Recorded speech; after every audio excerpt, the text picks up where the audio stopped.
শেখ হাসিনা সহ বঙ্গবন্ধু পরিবারের সদস্যদের বিশেষ নিরাপত্তা বাতিল, বন্ধ হচ্ছে কালো টাকা সাদা করার সুবিধা, গুম বিরোধী সনদে সই করলেন প্রধান উপদেষ্টা। আমরা অনেকেই এরকম এনফোর্স ডিসঅ্যাপিয়ারেন্সের মুখোমুখি হয়েছি। আর যেন কেউ কখনো নিজের ক্ষমতা কুক্ষিগত করতে, গুম করতে না পারে, তার জন্য এই কনভেনশনটা আমরা স্বাক্ষর করেছি। বন্যার পানি নামতে থাকায় বাড়ি ঘরে ফিরছে অনেকে, প্রত্যন্ত এলাকায় পৌঁছাচ্ছে ত্রাণ, প্রাণহানি বেড়ে দাঁড়ালো 52 জনে। রাস্তা কোনো সময় জীবনে পানি উঠে নেই, এই নতুন করে দেখলাম এই 2024 সালে বন্যায় কবলিত হওয়ার কারণে আমাদের এলাকায় কারেন্ট নাই, বিদ্যুতের খুঁটি পড়ে গেছে। সোলার টোলার টোকায় কোনো পাইতেছি না, ট্রিটমেন্ট পাইতেছি না, এখানে আশ্রয় নিছি।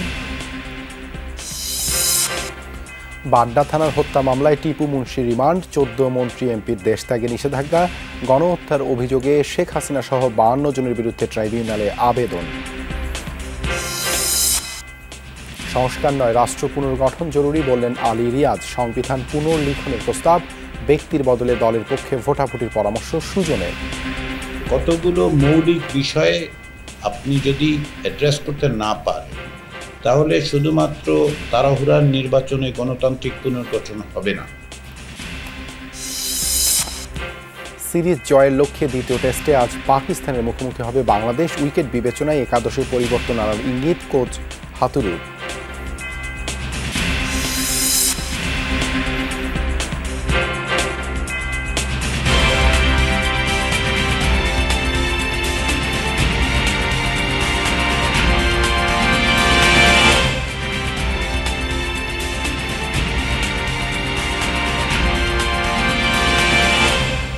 আমন্ত্রণ যমুনা নিউজে আপনাদের সঙ্গে আছি দেবাশিস রঞ্জন সরকার। এতক্ষণ শিরোনাম দেখছিলেন। গুম বিরোধী আন্তর্জাতিক সনদে যুক্ত হলো বাংলাদেশ। বৃহস্পতিবার সকালে উপদেষ্টা পরিষদের বৈঠকে প্রধান উপদেষ্টা এই সনদে যুক্ত হতে স্বাক্ষর করেন। এছাড়া কেবল একটি পরিবারের সদস্যদের রাষ্ট্রীয় বিশেষ সুবিধা প্রদান, সুস্পষ্ট বৈষম্য, এই যুক্তি দেখিয়ে বঙ্গবন্ধু শেখ মুজিবুর রহমানের পরিবার সহ সদস্যদের নিরাপত্তা বাতিলের অধ্যাদেশও চূড়ান্ত অনুমোদন দেওয়া হয়েছে বৈঠকে। জানানো হয়, কালো টাকা সাদা করার সুযোগ আর রাখা হবে না। অন্তর্বর্তী সরকার গঠনের পর প্রধান উপদেষ্টা ডক্টর মোহাম্মদ ইউনূসের নেতৃত্বে চতুর্থবারের মতো বৈঠকে বসে উপদেষ্টা পরিষদ। সকালে প্রধান উপদেষ্টার কার্যালয় রাষ্ট্রীয় অতিথি ভবন যমুনায় প্রায় 3 ঘণ্টা চলে এই বৈঠকে প্রধান উপদেষ্টা গুম বিরোধী আন্তর্জাতিক সনদে সই করেন। এতে করে গুম বিরোধী আন্তর্জাতিক দিবসের একদিন আগেই এই সনদে যুক্ত হল বাংলাদেশ। এখন পর্যন্ত বিশ্বের 75টি দেশ এই সনদে যুক্ত হয়েছে। এছাড়া বৈঠকে বঙ্গবন্ধু শেখ মুজিবুর রহমানের পরিবারসহ সদস্যদের নিরাপত্তা বাতিলের অধ্যাদেশ 2024-এর খসড়ায় নীতিগত ও চূড়ান্ত অনুমোদন দেওয়া হয়। পরে বৈঠকের বিস্তারিত তুলে ধরেন পরিবেশ ও পানি সম্পদ বিষয়ক উপদেষ্টা সৈয়দা রিজওয়ানা হাসান। আমরা অনেকেই এরকম এনফোর্স ডিসঅ্যাপিয়ারেন্সের মুখোমুখি হয়েছি। আর যেন কেউ কখনো নিজের ক্ষমতা কুক্ষিগত করতে, কোনো বাহিনীকে দিয়ে, কোনো পদ্ধতির মাধ্যমে কোনো নাগরিকদেরকে, সরকার বিরোধিতা করা হচ্ছে, আইন শৃঙ্খলা পরিস্থিতি খারাপ করা হচ্ছে, ন্যাশনাল ইন্টারেস্টের বাইরে কাজ করা হচ্ছে, এসব বলে গুম করতে না পারে, তার জন্য এই কনভেনশনটা আমরা স্বাক্ষর করেছি। বৈঠকে কালো টাকা সাদা করার রীতি বন্ধ করা, দ্রব্যমূল্য সহনীয় রাখা, রাজনৈতিক দলের সাথে আলোচনা চলমান রাখার বিষয়েও আলোচনা হয়েছে। কালো টাকা সাদা করার যে বিধি এবং রীতি, সেটা বন্ধ করে দেওয়া হবে। হ্যাঁ, কারণ এখান থেকে সরকার যেটুকুন টাকা আনতে পারে, সেটুকুন টাকা দিয়ে সরকারের যে খুব বেশি কিছু আগায় তা না, বরং মূল্যবোধটা অনেক বেশি অবক্ষয়িত হয়। ফলে এটার বিরুদ্ধে স্পষ্ট একটা সিদ্ধান্ত হয়েছে। অর্থ পাচারের বিরুদ্ধে কার্যক্রম শুরু হয়ে গেছে। আরেকটা হচ্ছে, অত্যাবশ্যকীয় পণ্যের দাম মানুষের ক্রয় সীমানার মধ্যে রাখতে যা যা করার দরকার, সরকার সেই কাজগুলো করা শুরু করে দিয়েছে। আমরা রাজনৈতিক দলগুলোর সাথে আলাপ আলোচনার প্রক্রিয়াটা চালু রাখব। তাদের কাছ থেকে সংস্কার প্রস্তাব যা আসবে সেগুলোও গ্রহণ করব। ফুটবল টুর্নামেন্ট ও ক্রিকেটে সম্প্রতি চমৎকার নৈপুণ্য অর্জন করায় খেলোয়াড়দের সংবর্ধনা দেওয়ার সিদ্ধান্তের কথাও জানান তিনি। সার্ক অনূর্ধ্ব 20 চ্যাম্পিয়নশিপ, যেটা 2024, বাংলাদেশ প্রথমবারের মতন চ্যাম্পিয়ন হয়েছে। আজকে আমাদের উপদেষ্টা পরিষদে সিদ্ধান্ত হয়েছে যে এই ফুটবল টিমের জন্য আমরা একটা সংবর্ধনা আয়োজন করব। আরেকটা হলো যে আমাদের বাংলাদেশ জাতীয় ক্রিকেট দল, আপনারা জানেন যে পাকিস্তানকে হারিয়েছে। তো আমরা মনে করছি যে এই যে একটা উদ্যম এসছে খেলোয়াড়দের মধ্যে, এটাকে ধরে রাখবার জন্য তাদেরকে অভিনন্দন জানানো দরকার। এছাড়াও প্রধান উপদেষ্টার নিরাপত্তা বিধানের দিকটি অন্তর্ভুক্ত করে বিশেষ নিরাপত্তা বাহিনী বা স্পেশাল সিকিউরিটি ফোর্স সংশোধন অধ্যাদেশ 2024 উপদেষ্টা পরিষদের বৈঠকে সর্বসম্মতিক্রমে অনুমোদন দেওয়া হয়েছে। বন্যার কারণে রপ্তানিমুখী শ্রমিকদের স্বার্থ সুরক্ষার বিষয় নিশ্চিত করার সিদ্ধান্ত হয় উপদেষ্টা পরিষদের সভায়। তৌহিদ মিথুন, যমুনা নিউজ, ঢাকা। পানিবন্দী লক্ষ্মীপুরের মানুষের জীবন কাটছে অনাহারে অর্ধাহারে। প্রত্যন্ত এলাকাগুলোতে বিশুদ্ধ পানি আর খাবারের হাহাকার। বিভিন্ন সংস্থার পক্ষ থেকে চেষ্টা করা হলেও তা চাহিদার বিপরীতে অপ্রতুল। দীর্ঘদিন পানিতে থাকায় নানা রকম রোগ ব্যাধিতেও আক্রান্ত হচ্ছে অনেকে। সহকর্মী আনিস কবিরকে সাথে নিয়ে লক্ষ্মীপুর থেকে আরও জানাচ্ছেন তাজনুল ইসলাম, ছবি তুলেছেন রাকিবুল ইসলাম। বয়সে 60 বছর পেরিয়েছেন শহীদা বেগম। দীর্ঘ সময় পানিতে চলাফেরায় সংক্রমণ দেখা দিয়েছে পায়ে। আপাতত তার পানিতে নামা বারণ। পানিতে মারলে এই সব কিছু লাগানো গছর গছর করে ঠোঁট মারতে আছে, সব বদ্দি যেতে আছে। ফেনী নোয়াখালী থেকে নেমে আসা পানিতে ডুবে আছে বিস্তীর্ণ লক্ষ্মীপুর। পানি নামছে ধীর গতিতে, জমে থাকছে বিভিন্ন স্থানে। 99% ঘরে পানি উঠছে।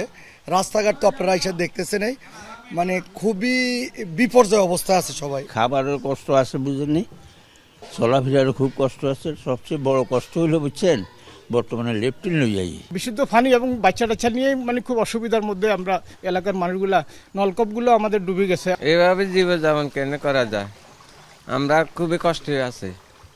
আমাদের ঘরের মধ্যে পানি এটুকু। পানিবন্দী লক্ষ্মীপুরের প্রত্যন্ত এলাকার মানুষ এরই মধ্যে ঠাঁই নিয়েছে বিভিন্ন আশ্রয় কেন্দ্রে। যারা সেই সুযোগও পাননি, শত কষ্টেও তারা রয়ে গেছেন পানিবন্দী ঘরে। কতক্ষণ শোয়া বসে তো থাকি, আর বাহিরন যায় না, এইভাবে আসি। আল্লাহ রাখছে, আল্লাহ রাখছে। কোন রকম পানি আইতেছে যাইতেছে, অনেক জায়গায় গেছি, জায়গা পাইনি, পরে চলে যাই। প্রান্তিক মানুষের প্রয়োজন সহায়তা। বন্যার্তদের রান্না করা খাবার খাওয়াতে বিভিন্ন জায়গায় চলছে গণরান্না কর্মসূচি। একটা টিম আছে এখানে, আমরা এই টিমে 30 থেকে 35 জন আমরা কাজ করি। দিন রাত 24 ঘন্টা আমরা মানুষের সেবায় নিয়োগ করি। আমরা প্রত্যেকটা দুস্থ পরিবারের মাঝে শুকনো খাবার, ত্রাণ সামগ্রী পৌঁছে দেওয়ার চেষ্টা করছি। আমাদের প্রায় শতাধিক স্বেচ্ছাসেবক কাজ করতেছে। ত্রাণ হিসেবে শুকনো খাবার দেওয়ার পাশাপাশি স্থানীয়ভাবে রান্না করা খাবার দেওয়ার পরামর্শ স্বেচ্ছাসেবকদের। পরিস্থিতি কতখানি খারাপ সেটি এই একটি বাড়ির অবস্থা দেখলেই খুব সহজে অনুধাবন করা যায়। পুরো লক্ষ্মীপুরের প্রত্যন্ত এলাকায় যাদের বসবাস, তাদের এখন এই পরিণতি। বন্যার জলে ঘর অবধি পৌঁছে গেছে পানি, তবে তারা দমে যাওয়ার মানুষ নন। পরিস্থিতি ভালোর দিকে গেলে নিশ্চয়ই তারা আবারও ঘুরে দাঁড়াবে। তাজনুল ইসলাম, যমুনা নিউজ, লক্ষ্মীপুর। কমতে শুরু করেছে নোয়াখালী বন্যার পানি। বাড়ি ঘরে ফিরতে শুরু করেছেন বিভিন্ন আশ্রয় কেন্দ্রে থাকা মানুষ। তবে দৃশ্যমান হচ্ছে এতদিন পানির নিচে থাকা সড়কগুলো। এখনও হাঁটু পানি কোনো কোনো গ্রামীণ সড়কে। ত্রাণ যেতে শুরু করেছে প্রত্যন্ত অঞ্চলে, বেড়েছে পানিবাহিত রোগ। নোয়াখালীর বন্যা পরিস্থিতি জানাচ্ছেন রিয়াজ রাহান, ছবি তুলেছেন নাহিদ হোসেন। দল বেঁধে বিশাল রান্নার আয়োজন, কেউ মশলাপাতি নিয়ে ব্যস্ত, কেউ সামলাচ্ছেন চুলা। আরেক দলের যেন দম ফেলার সময় নেই রান্না করা খাবার প্যাকেটজাত করতে। নোয়াখালীর একটি আশ্রয় কেন্দ্রে থাকা বানভাসীদের জন্য এই আয়োজন স্বেচ্ছাসেবী সংগঠনের। রান্না করা খাবার পেয়ে খুশি বন্যা দুর্গতরা। সবাইকে মাইকিং করে বলছিল আমরা এখানে আসবেলা, আমরা আসছি। আসবার পরে আমাদের ছাত্র ভাইরা আমাদেরকে খাবার দিচ্ছে। অনেক বাড়িঘর ডুবে গেছে, সব আশ্রয় কেন্দ্রের মধ্যে আছে বর্তমানে। এখন আসার কোনো খবর নাই, ছেলেমেয়ে নিয়ে অনেক কষ্ট করতে আছে। মানুষকে একটু ডাল ভাত বা খিচুড়ি রান্না করে যেন খাওয়াতে পারি, কারণ বিগত দিন 7 দিন মানুষ শুকনা খাবার খেতে খেতে অভ্যস্ত। আমরা নিজের পানিতে নেমে বুক সমান, গলা সমান পানিতে নেমে সাঁতরিয়ে একদম ঘর দুয়ারে খাবারটা পৌঁছে দিতে চাচ্ছি। অনেকদিন পর ঝকঝকে রোদেলা আকাশ দেখল নোয়াখালীবাসী। নেই মেঘের ঘনঘটা, আসার কথা কমছে বানের পানিও। তবে বেগমগঞ্জ, সেনবাগ আর সোনাইমুড়ির প্রত্যন্ত এলাকার বেশিরভাগ ঘরবাড়িতে এখনো হাঁটু পানি। বৃষ্টি না হলে দ্রুতই উন্নতির আশা করছেন স্থানীয়রা।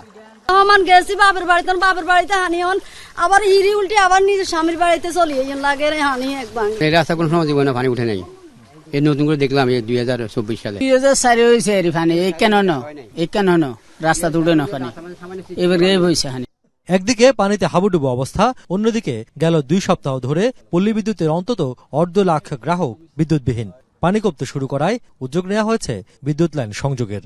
বন্যায় কবলিত হওয়ার কারণে আমাদের এলাকায় কারেন্ট নাই, বিদ্যুতের খুঁটি টুটি পড়ে গেছে, অনেক জায়গায় তার ছিঁড়ছে, গাছ পড়ছে, খুঁটি ভাঙছে। এগুলো সম্পূর্ণ চেক করে নিরাপত্তা নিশ্চিত করে তারপরে লাইন চালু করব। কারণ বিদ্যুতায়িত হয়ে ইতিমধ্যে আমাদের 2 জন সহকর্মী মারা গেছেন এবং সাধারণ অনেকজন মারা গেছেন। বন্যায় বেড়েছে পানিবাহিত রোগ আর সাপে কাটা রোগের সংখ্যা। এই মাসে টোটাল 288 জন রোগী, আগস্টের 1 তারিখ থেকে 28 তারিখ পর্যন্ত 288 জন রোগী। তবে এটার মধ্যে নন পয়জনাস মানে স্নেক বাইটটাই বেশি। দেরিতে হলেও খাদ্য সহায়তা যাচ্ছে প্রত্যন্ত অঞ্চলে, তবে এখনো ত্রাণ থাকলেও বিতরণে সমন্বয়ের অভাব রয়েছে বেশ খানিকটা। বন্যা কবলিত নোয়াখালীর এই অঞ্চলে পানি নামতে শুরু করেছে বটে, তবে পুরোপুরি নামতে লেগে যাবে আরো কয়েক মাস। তাই বন্যা পরবর্তী সবচেয়ে বড় যে চ্যালেঞ্জ সেটি হচ্ছে স্যানিটেশনের সমস্যা। সেই সমস্যার সমাধান যদি করা না যায় তাহলে পানিবাহিত রোগের যে প্রাদুর্ভাব এখনই শুরু হয়েছে সেটি বড় ধরনের বিপর্যয় ডেকে নিয়ে আসবে এই অঞ্চলে। রিয়াজ রায়হান, যমুনা নিউজ, নোয়াখালী। এবারের বন্যায় 54 লাখ মানুষ ক্ষতিগ্রস্ত হয়েছে, নিহত হয়েছে 52 জন। এই তথ্য জানিয়েছেন দুর্যোগ ব্যবস্থাপনা ও ত্রাণ মন্ত্রণালয়ের অতিরিক্ত সচিব আলী রেজা। সচিবালয়ে এক ব্রিফিং এসব তথ্য জানান অতিরিক্ত সচিব। ক্ষতিগ্রস্ত লোক সংখ্যা হচ্ছে 54,80,463। মৃতের সংখ্যা হচ্ছে 52 জন, পুরুষ হচ্ছে 40, মহিলা 5, শিশু 7।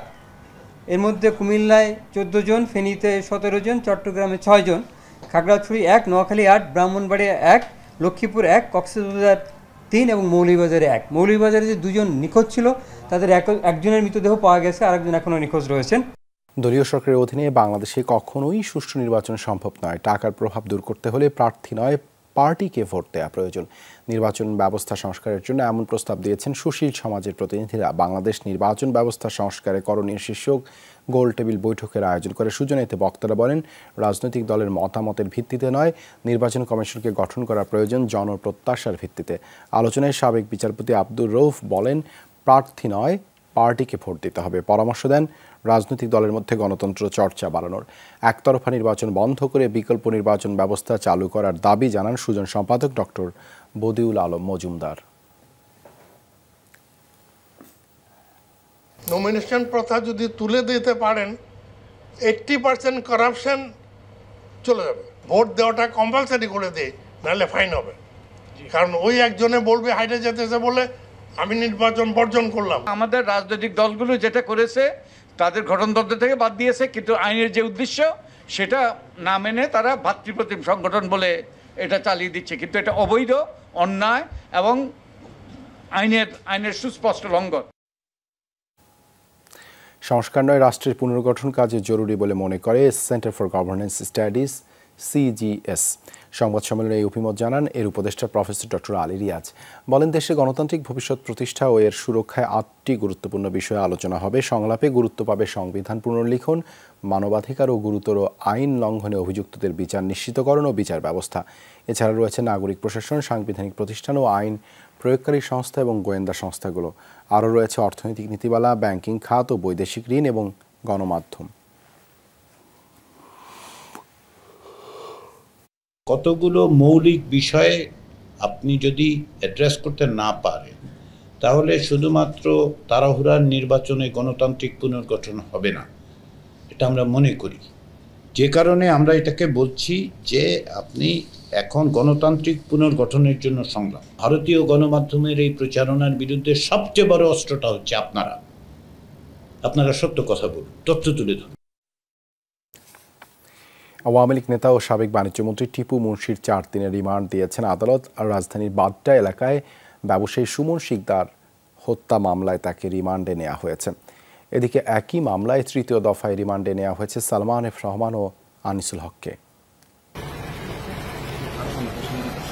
র্যাবের কাছে মধ্যরাতে গ্রেফতার সাবেক মন্ত্রী টিপু মুন্সিকে বিকেলে নেওয়া হয় সিএমএম আদালতে।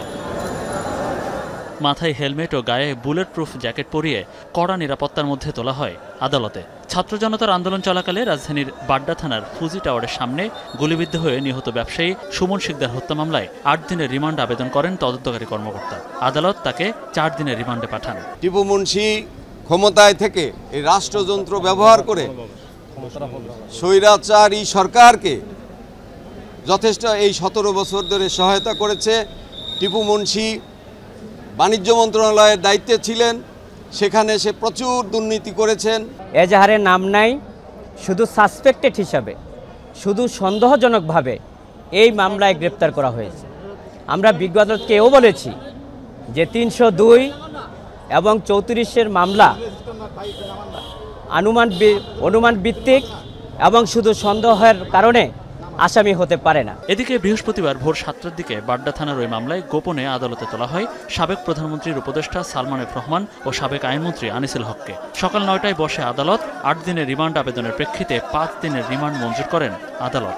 সংশ্লিষ্টরা জানান, সম্প্রতি আদালতে আসামিদের উপর হামলার ঘটনা ঘটছে, সে কারণেই ভোরে আদালতে আনা হয়েছে হেভিওয়েট আসামিদের। আদালতের সম্মান রক্ষায় আসামিদের উপর হামলা না করার আহ্বান জানিয়েছেন সিনিয়র আইনজীবীরা। সবার কাছে আমরা আহ্বান রাখবো যে আদালতে যেন শান্তিপূর্ণ পরিবেশ বজায় থাকে এবং আসামি যেন তার ডিফেন্স পায়, তারা কোনো ধরনের কোনো হামলার শিকার না হয়, কোনো লাঞ্ছনার শিকার না হয়, এটা আমরা সবার কাছে আবেদন জানাই। সকালে ও বিকেলে আসামিদের রিমান্ড দেওয়ার পর কড়া নিরাপত্তার মধ্যে দিয়ে তাদের ফের নিয়ে যাওয়া হয় ডিবি কার্যালয়ে। মনিরুল ইসলাম, যমুনা নিউজ, ঢাকা। বিগত আওয়ামী লীগ সরকারের 8 মন্ত্রী ও 6 সংসদ সদস্যের দেশ ত্যাগে নিষেধাজ্ঞা দিয়েছেন আদালত। দুদকের এক আবেদনের প্রেক্ষিতে বৃহস্পতিবার বিকেলে ঢাকা মহানগর দায়রা জজ মোহাম্মদ আশরামস জগলুল হোসেন এই আদেশ দেন।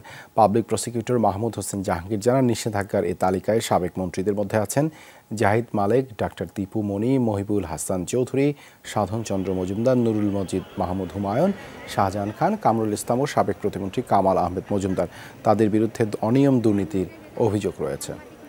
জুলাই গণহত্যাকাণ্ডের ঘটনায় সাবেক প্রধানমন্ত্রী শেখ হাসিনা সহ 52 জনের বিরুদ্ধে আন্তর্জাতিক অপরাধ ট্রাইব্যুনালের তদন্ত সংস্থায় আরও একটি অভিযোগ দাখিল হয়েছে। এর মধ্যে গণহত্যায় উস্কানি দেয়ায় 32 জন সিনিয়র সাংবাদিককে অভিযুক্ত করা হয়েছে।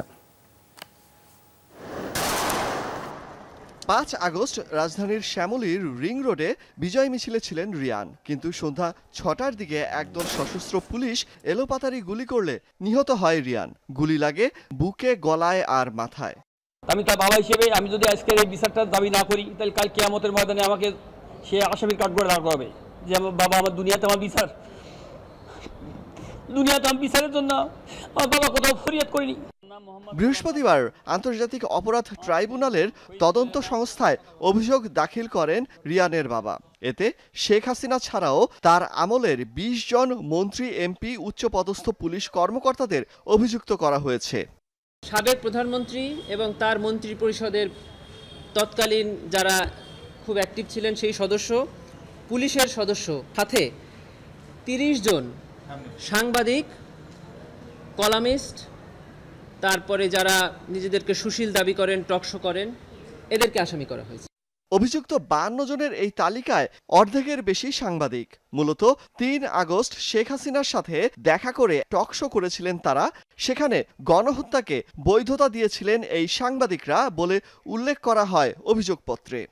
বিভিন্ন ধরনের বিভিন্ন মিডিয়াতে বিভিন্ন উস্কানিমূলক বক্তব্য দিচ্ছে। এই মিডিয়া ওই বক্তব্যের কারণে আরও বেশি পুলিশ প্রশাসন বা অন্যান্য প্রশাসন আরও বেশি ডেসপায়ার্ড হয়ে তারা এই ধরনের হত্যাকাণ্ড চালিয়েছে। এই জন্য আমি তাদেরকে এই অভিযোগ থেকে দায় মুক্তি দিতে পারি না, বিধায় আমি তাদেরকে আসামি করে এই মামলায় অন্তর্ভুক্ত করেছি।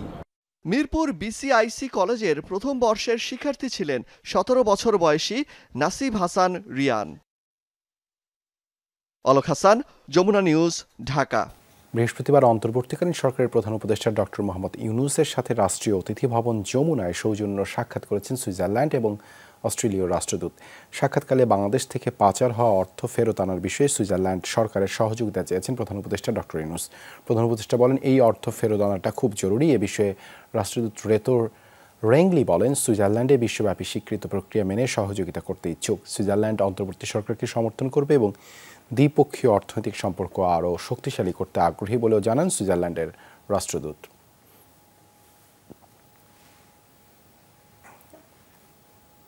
বাংলাদেশের বন্যার্তদের সাহায্যার্থে $1 মিলিয়ন অস্ট্রেলিয়ান ডলার দেবে অস্ট্রেলিয়া। অস্ট্রেলীয় রাষ্ট্রদূত আজ রাষ্ট্রীয় অতিথি ভবন যমুনায় অন্তর্বর্তী সরকারের প্রধান উপদেষ্টা অধ্যাপক ডক্টর মোহাম্মদ ইউনূসের সঙ্গে সৌজন্য সাক্ষাৎকালে এ ঘোষণা দেন। রাষ্ট্রদূত বলেন, অস্ট্রেলিয়া আর বাংলাদেশের অন্তর্বর্তী সরকারের সঙ্গে কাজ করতে প্রতিশ্রুতিবদ্ধ। বঙ্গোপসাগরে নিরাপত্তা, রোহিঙ্গা সংকট, মানবাধিকার, অর্থনৈতিক সহযোগিতা, শুল্ক মাসুল এবং সংখ্যালঘু ইস্যু সহ বিভিন্ন বিষয়ে আলোচনা করেন প্রধান উপদেষ্টা এবং অস্ট্রেলীয় রাষ্ট্রদূত। এ সময় অস্ট্রেলিয়ার বিনিয়োগ, বাণিজ্য বৃদ্ধি এবং অন্যান্য সহায়তা কামনা করেন ডক্টর মোহাম্মদ ইউনূস।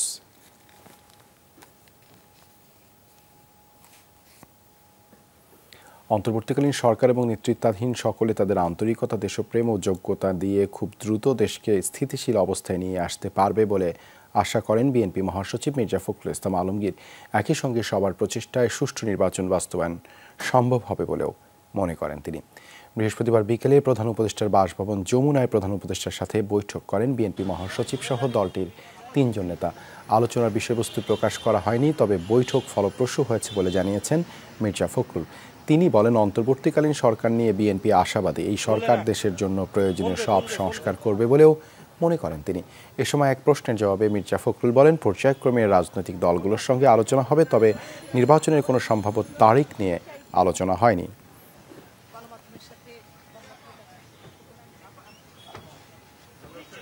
আমরা অত্যন্ত আশাবাদী হয়েছি যে এই অন্তর্বর্তীকালীন সরকার যার নেতৃত্বে প্রফেসর ইউনূস রয়েছেন, তারা তাদের আন্তরিকতা, দেশপ্রেম, যোগ্যতা দিয়ে খুব দ্রুত তারা একটা স্টেবল অবস্থায় নিয়ে আসতে পারবেন এবং একই সঙ্গে তারা একটা নির্বাচনের দিকেও যেতে পারবেন এবং প্রয়োজনীয় সংস্কার সমূহ তারা পূরণ করবেন বলে আমরা বিশ্বাস করি। দৃশ্যমান উন্নতি হচ্ছে ফেনীর বন্যা পরিস্থিতির। পানি নামছে সড়ক, ঘরবাড়ি থেকে, কিন্তু এখনও জলাবদ্ধ 6 উপজেলার বহু লোকালয়। শুকনো খাবার নয়, এখন বেড়েছে চাল ডালের চাহিদা। পানি নামায় প্রত্যন্ত অঞ্চলে শুরু হয়েছে যোগাযোগ, পৌঁছাচ্ছে ত্রাণ সহায়তা। পথে পথে হাত বাড়ানো মানুষের ভিড়, সড়কে ক্ষতচিহ্ন। শাহিন আলমের ক্যামেরায় দুর্গত এলাকা থেকে সাইফুদ্দিন রবিনের রিপোর্ট।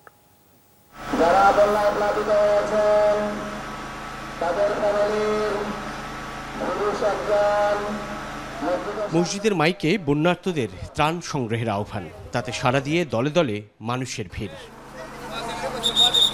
ফেনীর দাগনভূঞা উপজেলার দিলপুর মসজিদের সামনে পানিশূন্য এই জায়গাটিতে পানি ছিল গলা অবধি। নামতে থাকা পানি এখনও আছে ঘরের ভেতর। দুর্গম প্রত্যন্ত এই গ্রামে এতদিন কোনো ত্রাণ পৌঁছায়নি, তাই ত্রাণের একটি ট্রাক যেন দুর্বিষহ দিনে খানিক স্বস্তি।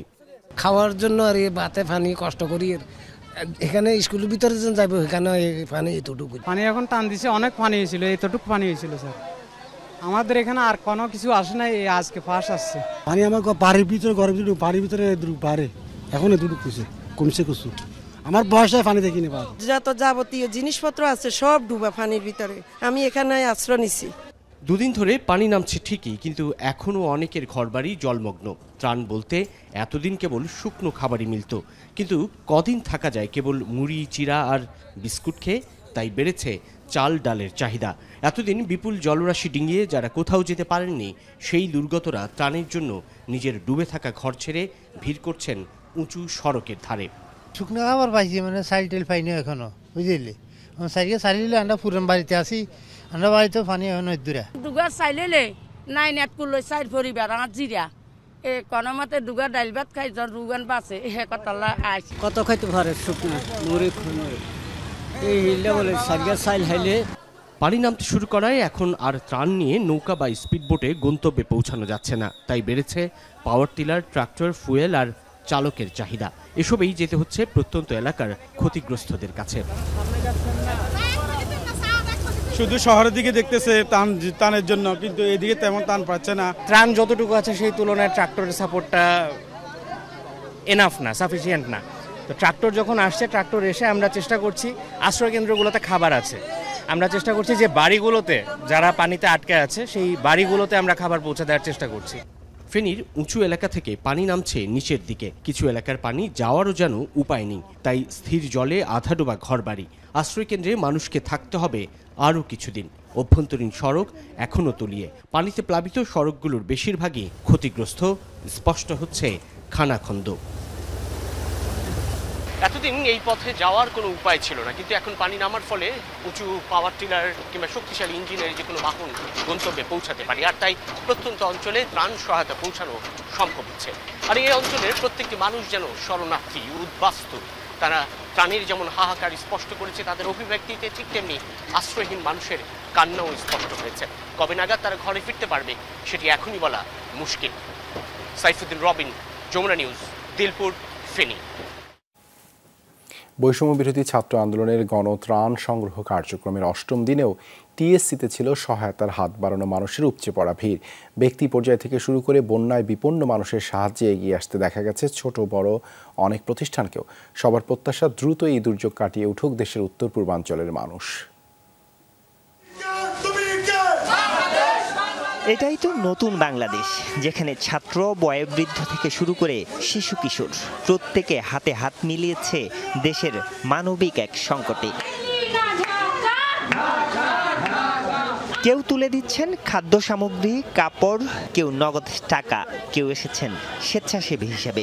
যে যেভাবে পেরেছেন বাড়িয়ে দিয়েছেন সাহায্যের হাত। আমি পুরনো স্টুডেন্ট ছিলাম, প্লাস দেখার জন্য কি যে আপনারা সব ভালো কাজ করছেন। মে আল্লাহ ব্লেস অল ইউ। যত কষ্ট নিজেরা দেখিয়ে বন্যাগ্রস্ত ক্ষতিগ্রস্ত মানুষদের নিজে কষ্ট করি, তাদেরও যাতে একটু উপকার হয়। আজকে করছি যেভাবে একলাই গেলে যাবো, নিলে একজন নিলে যাবো, তারপর একলাই বেরিয়ে গেছি গা। আমি তো কুমিল্লা বা ফেনীতে যেতে পারছি না, সেই জন্য আমি এখানে এসেছি যাতে এখানে সবাইকে হেল্প করতে পারি। শুধু ব্যক্তি মানুষই নয়, দেশের সংকট এক করেছে বিভিন্ন প্রতিষ্ঠানকেও। টিএসসির নতুন এই বাংলাদেশ দেখতে এসেছেন বিদেশিরাও, বাড়িয়েছেন সহযোগিতার হাত। Joypurhat BIAM laboratory school and college, আমরা জয়পুরহাট থেকে এসেছি শুধু এই ত্রাণ দেওয়ার জন্য। 1,20,000 টাকার মতো কালেক্ট করছি।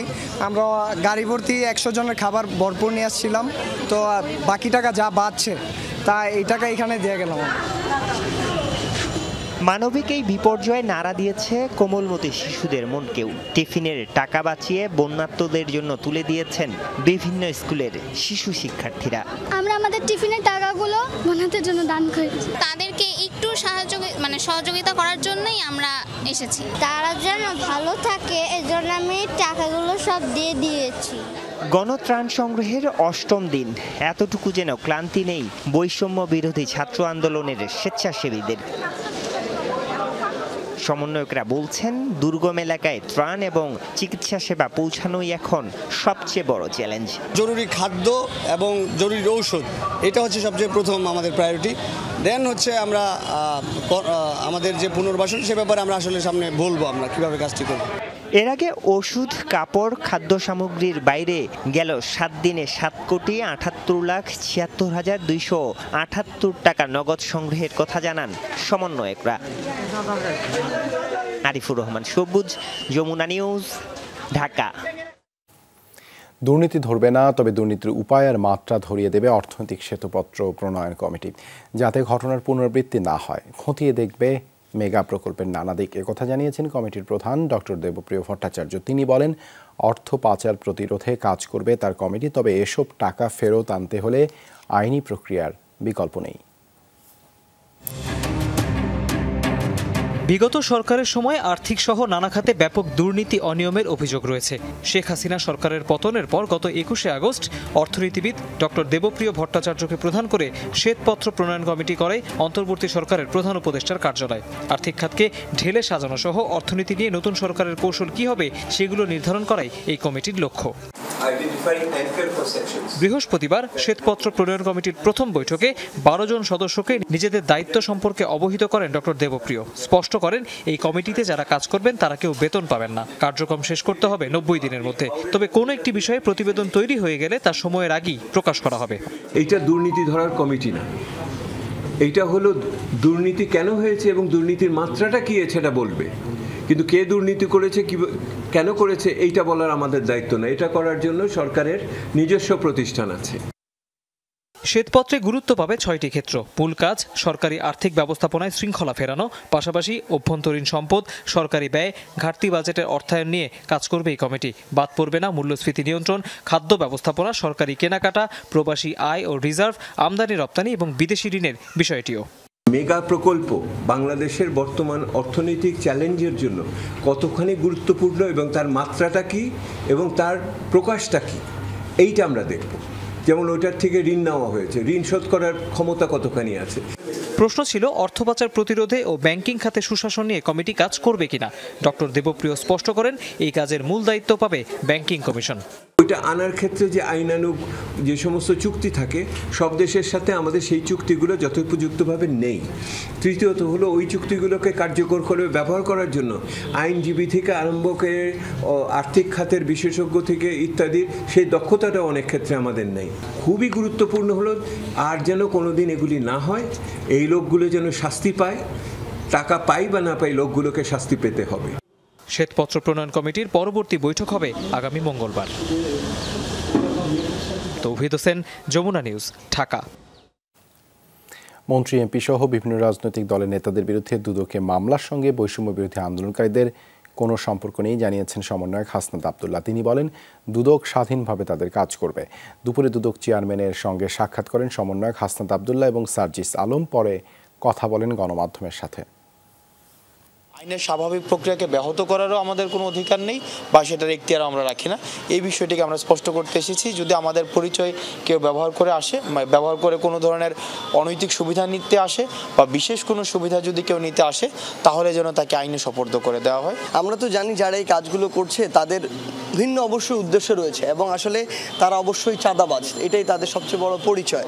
সো আমরা এই জিনিসটা স্পষ্ট করতে এসেছিলাম যে আমরা আমাদের জায়গা থেকে কখনো কারোর জন্য সুপারিশ করব না। সুপারিশ করার জন্য এত বড় গণ অভ্যুত্থান হয়নি। আগামী প্রজন্মকে ছাত্র জনতার অভ্যুত্থানের ইতিহাস জানাতে হবে, তাহলেই আর কোনো স্বৈরাচার মাথাচাড়া দিয়ে দাঁড়াতে পারবে না, এমনটাই বলেছেন জামায়াতে ইসলামের আমির ডাক্তার শফিকুর রহমান। নারায়ণগঞ্জ সিদ্ধিরগঞ্জে আন্দোলনে নিহত শহীদ পরিবারের সাথে মতবিনিময় করেন তিনি। এ সময় জামায়াতের আমির বলেন আন্দোলনে জাতি, ধর্ম, বর্ণ কোনো ব্যবধান ছিল না। তাদের আত্মত্যাগে দেশ স্বৈরাচার মুক্ত হয়েছে। গোটা জাতি শহীদ পরিবারগুলোর কাছে ঋণী। নিহত পরিবারগুলোকে প্রতি মাসে আর্থিক সহায়তা প্রদানের পাশাপাশি সন্তানদের লেখাপড়ার ব্যবস্থা নেওয়ার আশ্বাস দেন তিনি। এটা আগামী প্রজন্মের চাহিদা। আগামী প্রজন্ম জানবে যে আমাদের আগের তরুণরা, যুবকরা, এদেশের মানুষেরা হকের পক্ষে তারা বুক টান করে দাঁড়িয়েছিল। জ্ঞাত আয় বহির্ভূত সম্পদ অর্জন এবং সম্পদের তথ্য গোপন সংক্রান্ত দুর্নীতি মামলা থেকে বিএনপির স্থায়ী কমিটির সদস্য মির্জা আব্বাস ও তার স্ত্রী আফরোজা আব্বাসকে খালাস দিয়েছেন আদালত। আজ ঢাকার বিশেষ জজ আদালত 6-এর বিচারক মোহাম্মদ মাসুদ পারভেজের আদালত দুর্নীতি মামলা থেকে তাদের খালাসের রায় দেন। আজ মামলার রায়ের দিন ধার্য থাকায় মির্জা আব্বাস ও তার স্ত্রী আফরোজা আব্বাস আদালতে হাজির ছিলেন। রায়ে আদালত বলেন তাদের বিরুদ্ধে অভিযোগ সন্দেহাতীতভাবে প্রমাণিত না হওয়ায় এই মামলা থেকে খালাস দেওয়া হলো। গত 22 আগস্ট আদালত রাষ্ট্রপক্ষ ও আসামি পক্ষের যুক্তিতর্ক উপস্থাপন শেষে রায়ের জন্য 29 আগস্ট দিন ধার্য করেন। 2007 সালের আগস্টে রমনা থানায় দুর্নীতি মামলা দায়ের করেছিল দুদক।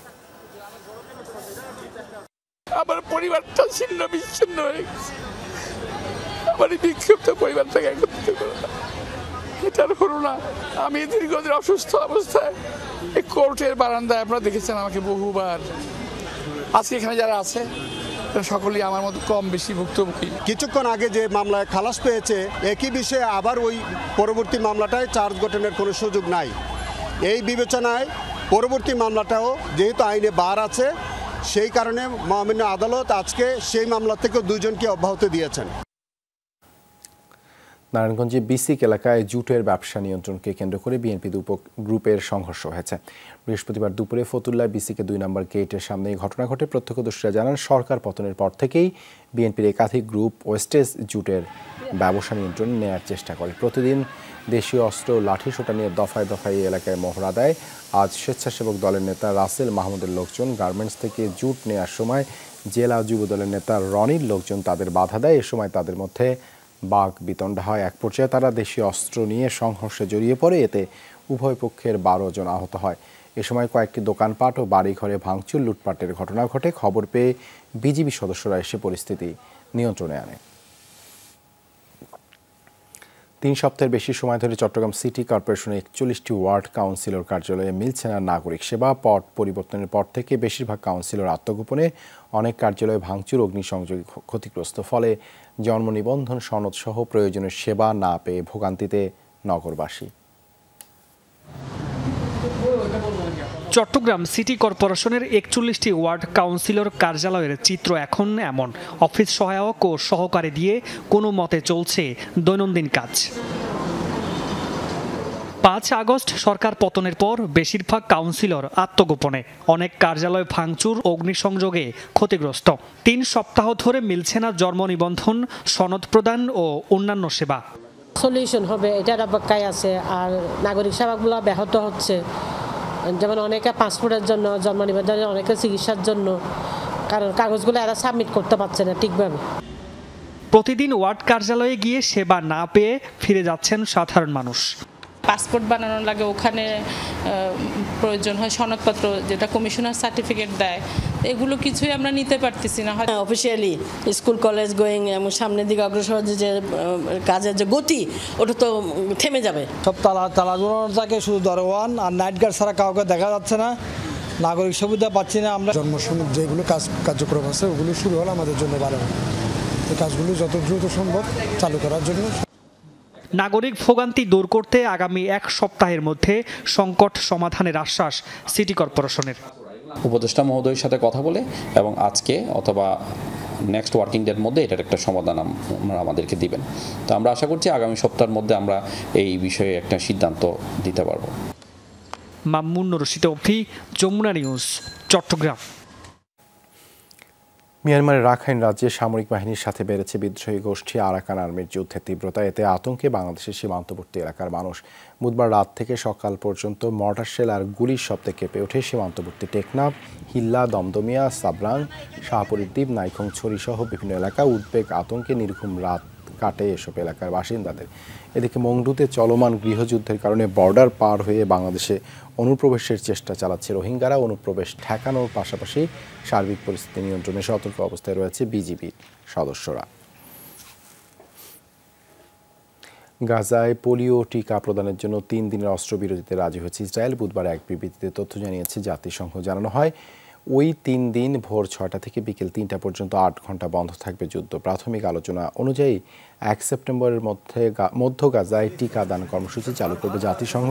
সেদিন থেকে শুরু হবে মানবিক বিরতি। এই বিরতি 3 দিনেরও বেশিও চলতে পারে, এমনটা জানানো হয়েছে বিবৃতিতে। তবে বিরতি কি শুধু মধ্য গাজায় চলবে নাকি পুরো উপত্যকায়, তা স্পষ্ট করা হয়নি। স্থায়ীভাবে একটি যুদ্ধবিরতি চুক্তিতে পৌঁছাতে গেল কয়েক মাস ধরেই তোড়জোড় করছে বাইডেন প্রশাসন। শিগগিরই চুক্তিতে পৌঁছানো সম্ভব হবে বারবার এমনটা বললেও এখনও কোনো সমাধান পৌঁছাতে পারেনি মধ্যস্থতাকারীরা। বাংলাদেশে বন্যা দুর্গতদের সাহায্যে এগিয়ে এসেছে লেবাননে বসবাসরত প্রবাসী বাংলাদেশিরা। প্রবাসীদের সংগঠন গোল্ডেন স্টার ফাউন্ডেশনের উদ্যোগে চলমান বন্যায় কবলিত মানুষের কাছে পৌঁছানো হয়েছে নানা ধরনের সহায়তা। নোয়াখালীর সেনবাগ ও বেগমগঞ্জ এলাকায় কমপক্ষে 150 পানিবন্দী পরিবারের মাঝে বিতরণ করা হয় শুকনো খাবার, ঔষধ ও নিত্য প্রয়োজনীয় সামগ্রী। দেয়া হয় আর্থিক সহায়তা। সংগঠনটির প্রতিষ্ঠাতা রফিকুল ইসলাম রাতিক জানান, দেশের যে কোনো দুর্যোগে সবসময় মানুষের পাশে থাকবে প্রতিষ্ঠানটি। মহৎ এই উদ্দেশ্য সফলে সহযোগিতার জন্য সবাইকে ধন্যবাদ জানিয়ে ভবিষ্যতে এভাবে এগিয়ে আসার আহ্বান জানিয়েছেন। ত্রাণ কার্যক্রম পরিচালনা সার্বিকভাবে সহায়তা করেছে SK শারমিন, উজ্জ্বল গাজী ও আলামিন ব্যাপারে। মালয়েশিয়ায় পাসপোর্ট জালিয়াতির অভিযোগে 5 বাংলাদেশিকে আটক করেছে দেশটির অভিবাসন বিভাগ। বুধবার দেশটির সেলাঙ্গো রাজ্য থেকে বিশেষ অভিযান চালিয়ে আটক করা হয় তাদের। এক বিবৃতিতে এই তথ্য জানিয়েছে অভিবাসন দপ্তর। জানানো হয়, গোয়েন্দা বিভাগের সাথে যৌথ অভিযানে আটক করা হয় এই সিন্ডিকেটের মূল হোতাকে। তাকে জিজ্ঞাসাবাদের পর একটি বাসভবনে অভিযান চালিয়ে গ্রেপ্তার করা হয়। আরও 4 জনকে এ সময় জব্দ করা হয় বাংলাদেশ, ইন্দোনেশিয়া, মিয়ানমারের প্রায় 30টি জাল পাসপোর্ট, যার মধ্যে 26টি বাংলাদেশি পাসপোর্ট। ঘটনাস্থল থেকে জব্দ করা হয় একটি ল্যাপটপও। গেল 4 মাস ধরেই ভুয়া পাসপোর্ট তৈরি করে আসছিল এই দলটি। তাদের পুত্রজায়া ইমিগ্রেশন ডিপোতে রাখা হয়েছে উল্লেখ করে আইন অনুযায়ী কঠোর ব্যবস্থা নেওয়া হবে বলে জানিয়েছে কর্তৃপক্ষ।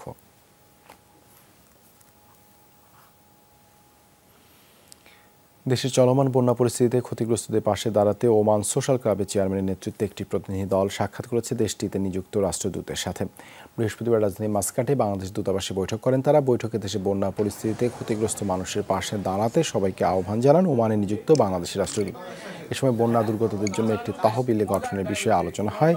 এই বৈঠকে উপস্থিত ছিলেন সোশ্যাল ক্লাবের সিনিয়র সহসভাপতি সিআইপি রেজাউল করিম, সাধারণ সম্পাদক এম.এন. আমিন, মাস্কাট বাংলাদেশ স্কুলের নেতৃবৃন্দ সহ অন্যান্য উইংসের কর্মকর্তারা।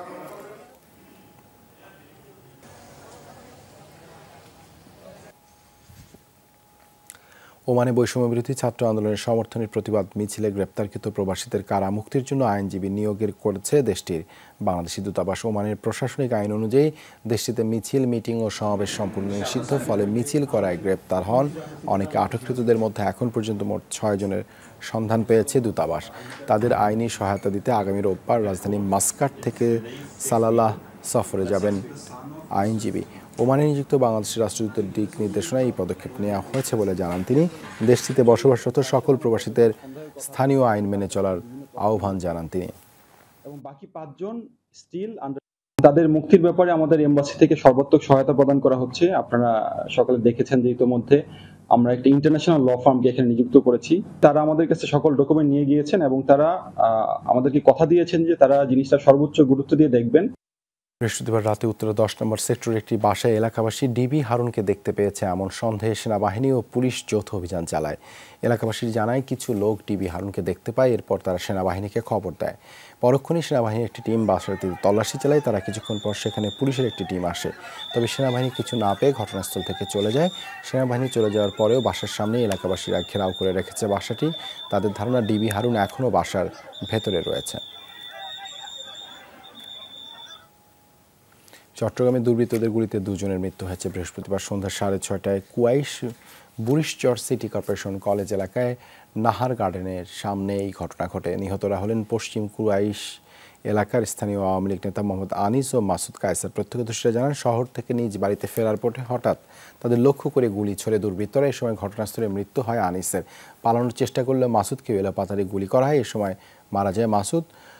পুলিশের প্রাথমিক ধারণা পূর্ব শত্রুতার জেরে এই জোড়া খুন হয়েছে। মরদেহ সুরতহালের প্রক্রিয়া চলছে বলে জানায় পুলিশ কর্মকর্তারা। সারা নামাজ পড়তেছি, ওই অবস্থায় আমার ইয়াতে ফোন দিছে, আমার সারা ফোন দিছে, বলছে আনিসকে মেরে ফেলছে। আমার মেয়ে জামাইকে গুলি করে মেরে ফেলছে, রাস্তা ফেলে রেখেছে। গত 24 বছরে পাকিস্তানের বিপক্ষে টেস্ট না জেতা দল বাংলাদেশের সামনে এখন টেস্ট সিরিজ জয়ের হাতছানি।